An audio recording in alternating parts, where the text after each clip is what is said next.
Oke, selamat malam buat kita semua. Perkenalkan, nama saya Alus Sabtadian Siregar. Saya dari kelas ke-321 MNR dengan nomor NIM 1121630. Di sini saya akan mempresentasikan video mengenai bisnis plan saya pada produk atau toko olahraga Sabta Sport, di mana tugas ini ditujukan untuk memenuhi kebutuhan tugas evaluasi akhir semester pada mata kuliah manajemen strategi yang diampu oleh Ibu Eva Maifa Handayani STMM.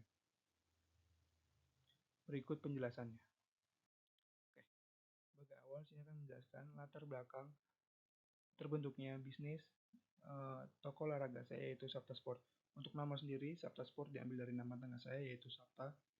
Dan untuk awal keinginan saya membentuknya toko ini adalah rasa kesenangan saya terhadap dunia olahraga, terlebih pada produk yang saya jual yaitu produk-produk seperti olahraga sepak bola, voli, badminton. Oleh karena itu, inilah yang menjadi acuan saya sebagai pembentukannya bisnis dari toko olahraga Sabta Sport ini. Oke, sekarang kita beralih ke visi misi. Untuk visi sendiri, saya pribadi dengan adanya produk atau produk olahraga yang saya buat, dengan inovasi saya mencoba menjadi pendamping terbaik bagi mereka yang berkomitmen dengan gaya hidup sehat. Mendukung juga untuk mereka mencapai performa puncak dan kebugaran optimal. Hal ini mencerminkan tekad Sabta Sport yaitu produk saya untuk tidak hanya menjadi penyalur produk olahraga namun juga menjadi pionir dalam memotivasi masyarakat untuk hidup sehat dan aktif. Untuk misinya sendiri, Sabta Sport selalu menjadi yang terdepan dalam inovasi, berupaya mengembangkan produk olahraga yang tidak hanya fungsional tetapi juga mengikuti tren terkini. Selain itu juga, misi saya itu dengan produk berkualitas, Sabta Sport berkomitmen mendukung kinerja dan kesehatan pelanggannya, serta menginginkan setiap individu mencapai tujuan kebugarannya. Oke, selanjutnya ada gambaran umum produk, di mana seperti yang saya jelaskan tadi di awal bahwa minat saya dalam dunia olahraga basket, bola sepak, voli maupun badminton membuat saya menjadi acuan untuk menawarkan produk yang berkaitan dengan olahraga tersebut. Di sini saya menawarkan seperti bola basket, bola sepak, bola voli, sepatu basket, sepatu bola, dan peralatan badminton seperti raket dan shuttlecock. Selanjutnya ada analisis kelayakan usaha, di mana seperti yang sudah saya buat. Di sini ada beberapa item yaitu investasi, pendapatan, biaya, earning before tax, tax yang berjumlah 10% dan earning after tax.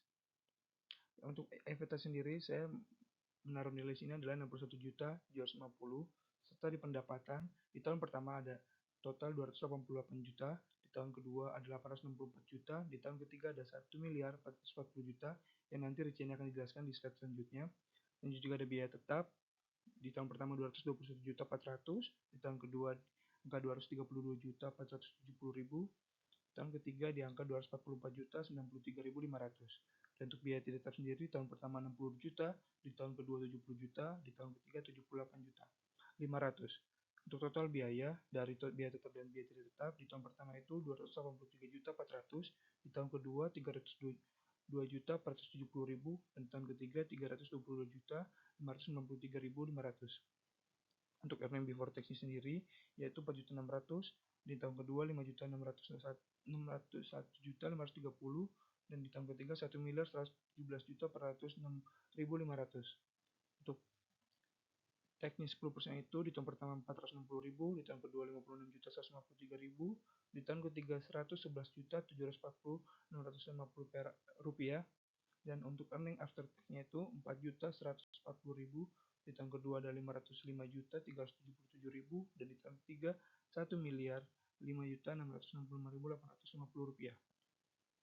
Nah, selanjutnya ada analisis kelayakan usaha yang kedua yaitu pertama diskon faktoris, suku bunga kredit, dan inflasi, di mana tahun pertama 0,698, tahun kedua 0,7452, dan tahun ketiga 0,8635.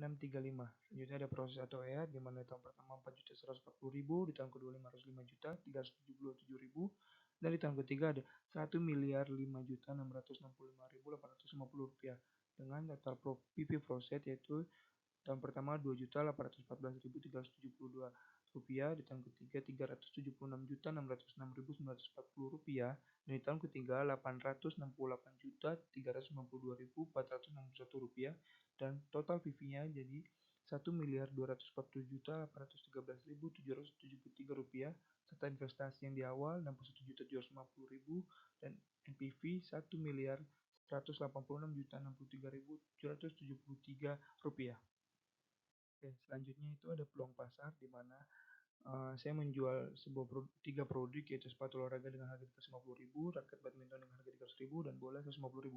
Di mana di tahun pertama masing-masing produk berhasil mendapatkan penjualan 1, di tahun kedua berhasil mendapatkan 3 penjualan, dan tiga berhasil mendapatkan 5 penjualan. Dengan total nominal seperti berikut. Total di tahun pertama itu ada 24 juta, dan di tahun kedua itu ada 72 juta, dan tahun ketiga ada 120 juta, di mana ini adalah total per bulan, serta selanjutnya itu adalah total penjualan per tahun, di mana total penjualan per tahun ini untuk tahun pertama 288 juta, di tahun kedua 864 juta, dan di tahun ketiga itu 1.440 juta. Oke, selanjutnya itu ada peluang pasar atau pangsa pasar, di mana jumlah populasi yang saya terapkan di layar presentasi ini saya dapatkan dari data warga Kecamatan Situ Kabupaten Bekasi, di mana di setiap daerah memiliki minat terhadap produk olahraga sebesar 20%. Berikut datanya. Dan ini untuk data daerah ke-7 dan ke-8, seperti yang bisa kita lihat. Selanjutnya ada gambaran strategi pemasaran. Yang pertama itu mengatur target pasar dengan baik, yaitu pangsa pasar dan kompetitor. Yang kedua itu pemasaran di dunia digital seperti YouTube dan Instagram. Yang ketiga itu memberikan latar belakang dan cerita pada produk. Jadi kami mengupayakan untuk produk yang kami luncurkan itu memiliki makna atau cerita sedikit di balik terbitnya produk tersebut. Yang keempat ada kolaborasi dengan influencer olahraga, di mana kami memperluas perusahaan kami melalui atlet influencer. Yang kelima itu membuat event olahraga, di mana kami membuat event olahraga ini untuk memperluas pemasaran produk kami melalui turnamen tingkat sekolah, tingkat klub, maupun tingkat profesional. Dan yang keenam itu ada pelayanan yang unik. Selanjutnya ada biaya dan investasi, yaitu ada biaya tetap dengan nominal 227.400.000, biaya tidak tetap 62 juta, peralatan dan inovasi yang sama juga dengan investasi itu 61.750, dengan jumlah total dana 345.150.000 rupiah. Dan selanjutnya ada timeline, di mana pada bulan pertama dan bulan kedua kami lakukan perencanaan.